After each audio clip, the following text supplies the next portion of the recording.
So yan, magandang araw sa inyo lahat mga paps, no, and welcome back sa ating channel. So sa araw na ito, meron lang akong i-share sa inyo nyo about sa unit na to. Bali ito isang LG. Ito yung kanyang model. And LG 50LV5630. So ang problema ng unit na to is ano siya, pag sinasaksak mo, lalabas yung logo ng LG, tapos mamamatay siya, and then mag-continuous blinking na po yung kanyang standby red lights dito no, sa kanyang indicator. And then chinek po natin yung kanyang supply, kasi natubusat na natin ito, nasa kanyang power supply yung problema.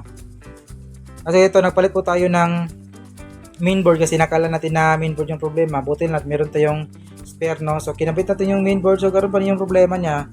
So confirm nandito sa my primary side or sa my power supply yung problema niya. And then yung kanyang secondary supply, dito bumabagsak po yung kanyang 12 volts kahit na nakahang yung ating mainboard. Tapos pina-force on natin yung mainboard na power supply natin. Yung kanyang 12 volts bumabagsak po siya to 9 hanggang 8 volts. Tapos nagpa-fluctuate po siya. Then yung 5 bumabagsak siya ng 3.5.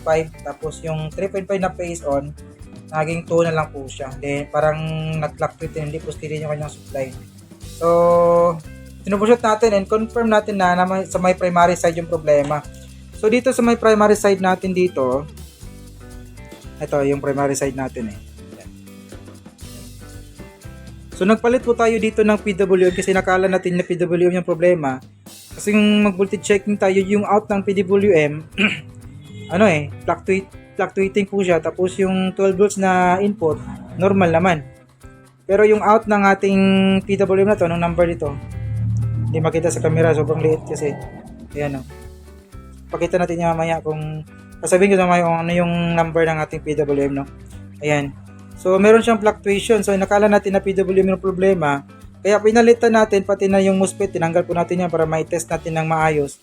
So normal naman, walang problema, nagsi-switch naman po yung ating MOSFET na itong dalawang ito, yun, yung mga dalawang SMD type na yan. Tapos so nagpalit tayo ng PWM, ganoon pa rin yung problema, no. So ginawa natin is tinroubleshoot natin to, tapos medyo may nahirapan kasi tayo kaya natagalan, nakatenga yung unit na to dito sa my shop, no. Matagal na test natin itong nilagyan ng bilig kasi nakala ko dati na okay na siya, pero nung may test natin ng mga ilang oras, tapos kung tapos niresolder is bumalik yung kanyang problema hanggang sa pagkasaksak mo, na lang, labas yung logo, tapos mamamatay siya, din mag-blink na po yung kanyang indicator, no. So dito papakita natin ngayon kung itong ginawa natin dito, yung ginawa natin troubleshooting, paano natin nahanap yung kanyang problema na maliit lang. So napakahirap hanapin yung resistor niya, open po siya. So dito yung kanyang resistor eh. Ayan. Ito. Yan yung kanyang resistor na problema. Turo ko sa inyo kung saan banda yan nahanap natin, no. 104 po yung value niyan. 104, sabihin sabihin niyan 100k po yan. And lagay ko lang sa may stand yung natin. So yung resistor na nakita nating open, yun yung dahilan kung bakit yung problema, matagal nating nagawa tong unit na to is dito yung kanyang resistor dito. Yan. Dito siya banda. Kung susundan mo siya, papasok po siya dito sa may transistor na to, ayan. Tapos papasok dito sa may PWM natin. Ayan, sa may PWM. Tapos itong 104 resistor na to, ayan, 104 po yan. Ito yung dito. Yung pinakita natin kanina, nag-open siya. Kasi, kung titest mo siya on board, meron po siyang reading.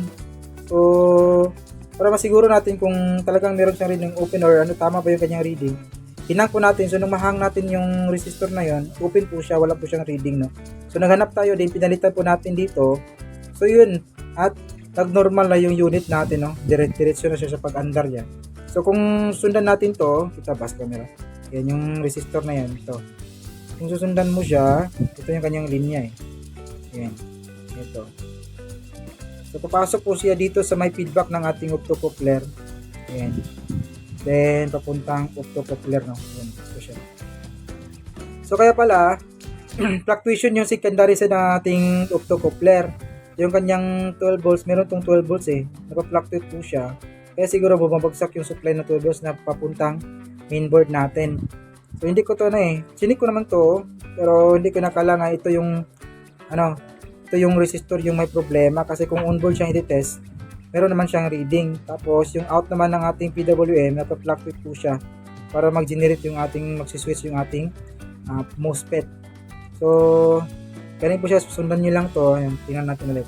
Ayan, yung linya niya.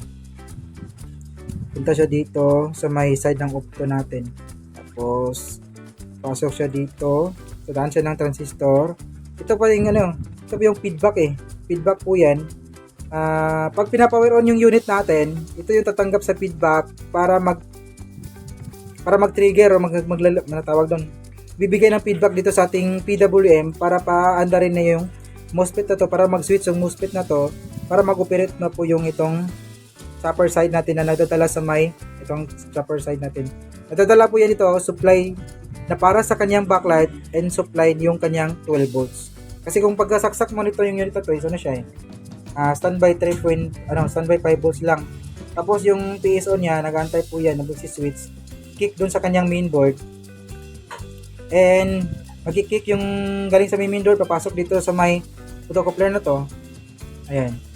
Tapos ito naman yung magbibigay ng feedback dito sa kanyang PWM na paandarin mo na yung switch sa may MOSFET para mag-vibrate yung chopper dito para masupplyan yung ating para sa backlight, para sa kanyang 12 volt supply dito.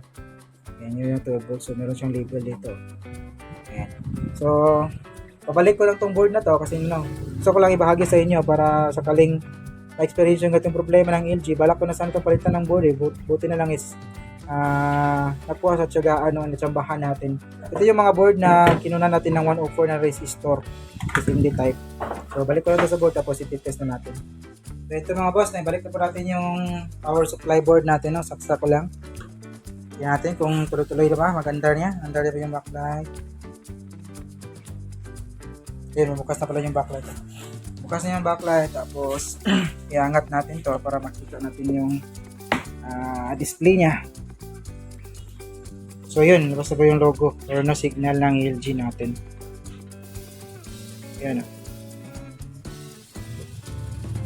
So all goods. So lagyan ko lang to ng siguro source mamaya, pero at least yung main na trabaho natin is i-solve yung kanyang problema na blinking or mababa yung supply ng 12 volts kaya siya na protect, no? So all goods. Thank you. And sa mga nanood, maraming salamat sa inyong lahat. Peace out.